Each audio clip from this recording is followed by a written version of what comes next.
নমস্কাৰ বন্ধু বান্ধৱীসকল, কি খবৰ আপোনালোকৰ? তো আপোনালোকক মোৰ YouTube channel Baruah tips and ব্লগছলৈ পুনৰবাৰ স্বাগতম জনাইছোঁ।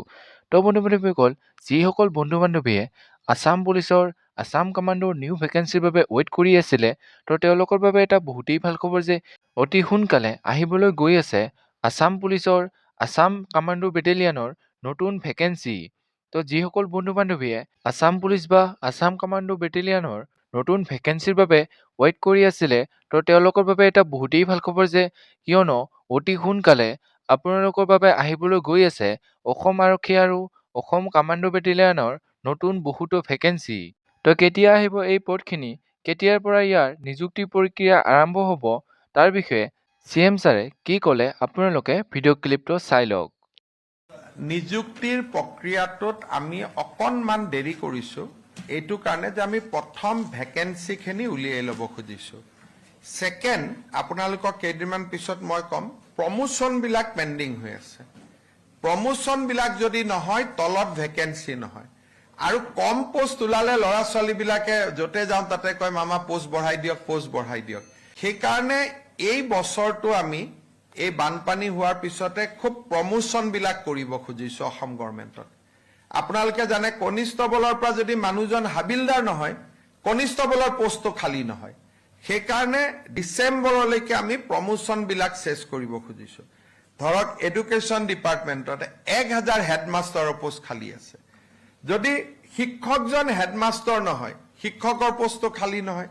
সেইকাৰণে আমাৰ টাৰ্গেটটো হ'ল 2 লাখ ভেকেঞ্চি ওলোৱা, যাতে এই 5 বছৰত আমি 2 লাখ বা মোটামুটি 2 লাখ নিযুক্তি দিব পাৰোঁ। সেইকাৰণে এই বছৰটোত আমি প্ৰমোশ্যনখিনি কৰিম, যাতে মেক্সিমাম ভেকেঞ্চি উলিয়াব পাৰোঁ। আৰু 2027 চনৰ পৰা আমি এপইণ্টমেণ্টবিলাকৰ কাম আৰম্ভ কৰিম। 26 চনটো আমাৰ হ'ল পোষ্ট বিচৰা কাম, যে মেক্সিমাম পোষ্ট যাতে। তো বন্ধু বান্ধৱীসকল, এতিয়া হয়তো আপোনালোকে শুনা পালে যে CM ছাৰে নতুন ভেকেঞ্চি সন্দৰ্ভত কি ক'লে। তো যিহেতু এই 26 বৰ্ষটোত এই আছাম পুলিচৰ লগতে আছাম কামাণ্ডো বা আছাম ফৰেষ্টৰ নতুন ভেকেঞ্চি নাহে, তো তেওঁলোকে যিহেতু এই 26 বৰ্ষটোত নতুন ভেকেঞ্চি বিচাৰিব, অৰ্থাৎ য'ত য'ত প্ৰমোশ্যন হ'বলগীয়া আছে সেই প্ৰমোশ্যন কৰিব, আৰু প্ৰমোশ্যন হোৱাৰ পিছত যিখিনি খালী পদ হয় সেই পদখিনিৰ বাবে নতুনকৈ আবেদন কৰিবৰ বাবে এডভাৰটাইজমেণ্ট উলিয়াই দিব, আৰু সেই নতুন ভেকেঞ্চিখিনিত আপোনালোকে নতুনকৈ অনলাইন এপ্লাই কৰিব পাৰিব।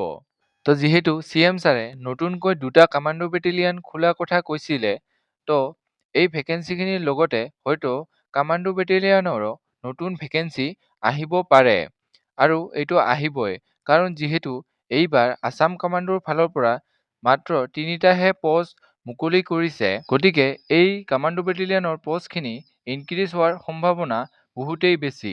তো যিসকল বন্ধু বান্ধৱীয়ে কামাণ্ডো বেটেলিয়ানৰ পদত চাকৰি ল'ব বিচাৰি আছে, তো তেওঁলোকে এতিয়াৰে পৰা ইয়াৰ বাবে প্ৰস্তুতি চলাই থাকক, আৰু আমাৰ চেনেলটোত আপোনালোকে জইন হৈ থাকক। আমি যিহেতু ইয়াৰ ফিজিকেল টেষ্টৰ পৰা সাইকোমেট্ৰিক টেষ্টত কি কি হয় তাৰ বিষয়েও জনাওঁ, আৰু লগতে ইয়াৰ ফিজিকেল টেষ্ট কেতিয়া হ'ব, কোন ঠাইত হ'ব তাৰ বিষয়েও আপোনালোকক জনাওঁ। তাৰ বাবে আপোনালোকে চেনেলটো ছাবস্ক্ৰাইব কৰি থ'ব। তো এইখিনি আছিল আজি ভিডিঅ'। তো যেতিয়াই ইয়াৰ নতুন ভেকেঞ্চি আহি যায়, তো আপোনালোকক ভিডিঅ'ৰ যোগেৰে জনাই দিম, তো আপোনালোকে চেনেলটো ছাবস্ক্ৰাইব কৰি থ'ব। তো এইখিনি আছিল আজি ভিডিঅ'। যদি ভিডিঅ'টো চাই ভাল পালে তেনেহ'লে লাইক কৰিব, কমেণ্ট কৰিব, বন্ধু বান্ধৱীসকলৰ লগত ভিডিঅ'টো শ্বেয়াৰ কৰিব, আৰু যদি আপোনালোকে চেনেলটো নতুনকৈ আহিছে তেনেহ'লে চেনেলটো ছাবস্ক্ৰাইব কৰিব। তো আজিলৈ ইমানেই। জয় হিন্দ, জয় আই অসম।